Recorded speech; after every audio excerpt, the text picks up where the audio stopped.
নিপুণ versus মিশা ডিপজল। বাংলাদেশ চলচ্চিত্র শিল্পী সমিতির নির্বাচনকে ঘিরে আলোচনা যেন থামছেই না। সমিতির 2024 থেকে 26 মেয়াদের নির্বাচন অনুষ্ঠিত হয় গত 29 এপ্রিল। এতে জয়ী হয় মিশা ডিপজল প্যানেল। নির্বাচিত প্রার্থীদের ফুলের মালা দিয়ে বরণ করে নেন নিপুণ। তবে প্রায় মাসখানেক পর সম্প্রতি এ কমিটির বাতিল চেয়ে হাইকোর্টে রিট করেছেন পরাজিত সাধারণ সম্পাদক প্রার্থী নিপুণ। নিপুণের দাবি, নির্বাচনে অনেক অনিয়ম ও কারচুপির ঘটনা ঘটেছে। অভিনেত্রী নিপুণের দায়ের করা রিট প্রসঙ্গে কথা বলছেন সদ্য নির্বাচিত সাধারণ সম্পাদক ডিপজল। তিনি বলেছেন, কেস খেলবা আসো, যেটা খেলবার মন চায় সেটাই খেলো। আমরা ভদ্রতা ও নম্রতা চাই। আমরা চাই কিভাবে চলচ্চিত্র এগিয়ে নেওয়া যায় সেদিকে কাজ করার। আমরা কোনো ঝামেলাই চাই না।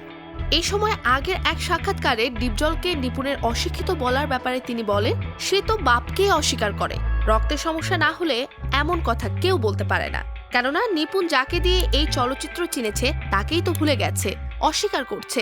এদিকে নিপুণের আদালতে যাওয়ার বিষয়টি আইনিভাবে মোকাবিলা করতে প্রস্তুতি নিচ্ছে মিশা ডিপজল প্যানেল।